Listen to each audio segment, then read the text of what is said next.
What if I told you that the guy you've seen in movies, painted as this savage, cruel villain, might actually be the very person who saved an entire subcontinent from being wiped out? Today, we are talking about Sultan Alauddin Khilji. We're going to peel back the layers of legend and look at a very, very different story.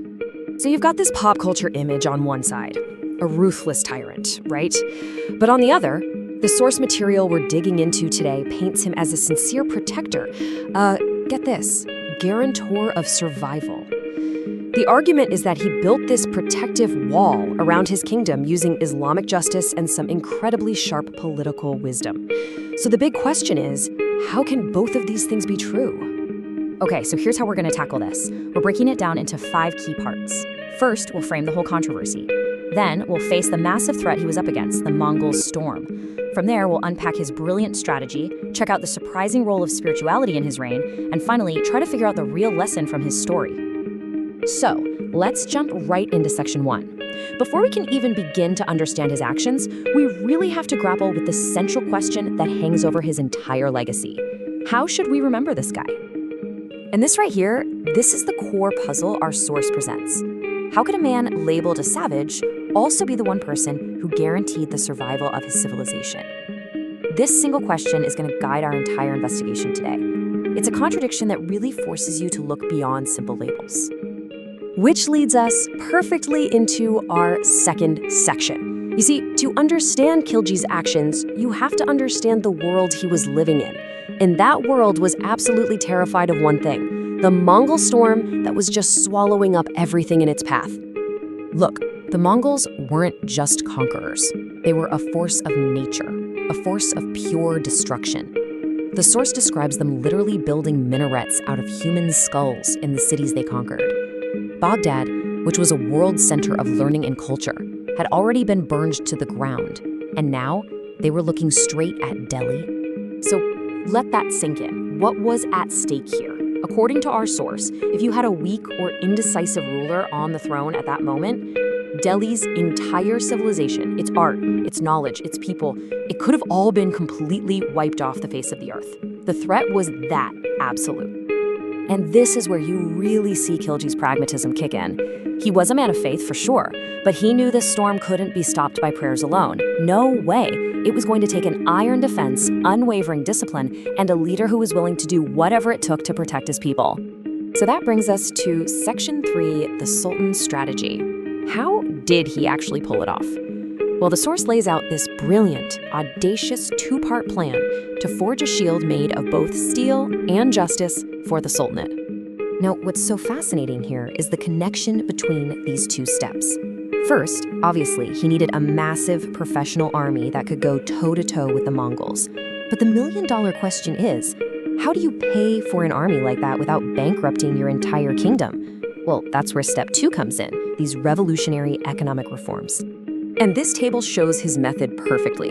He fixed the prices of essential goods, everything from food to cloth. And the impact? Even a common soldier could live a decent life on his salary. The guiding principle our source argues was Islamic justice and basic fairness.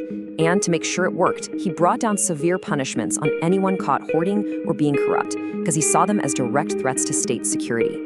This wasn't just about economics, it was literally about survival. But Khilji's strategy wasn't just about military might and economic control.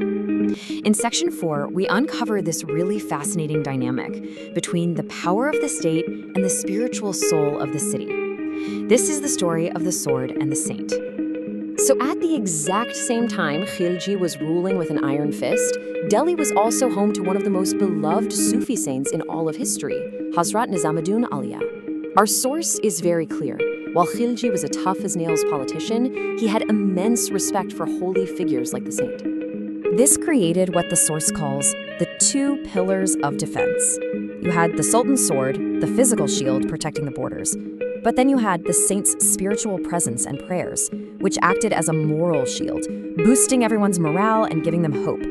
There's even a famous story of Khilji depending on the saint's prayers during a really desperate siege, which is just a perfect illustration of these 2 forces working together.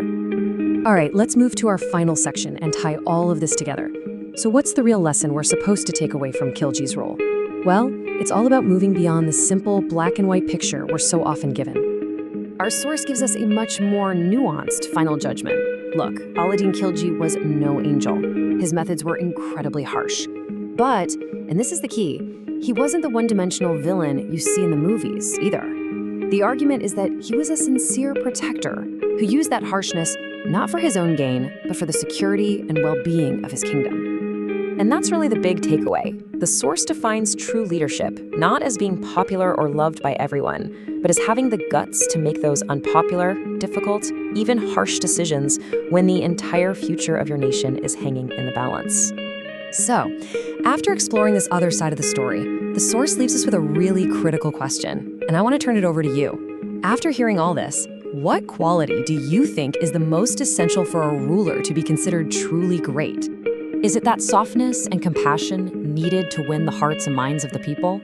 Or is it strict law and unbending discipline, the kind needed to crush enemies outside the gates and corruption within? History presents us with this really tough choice.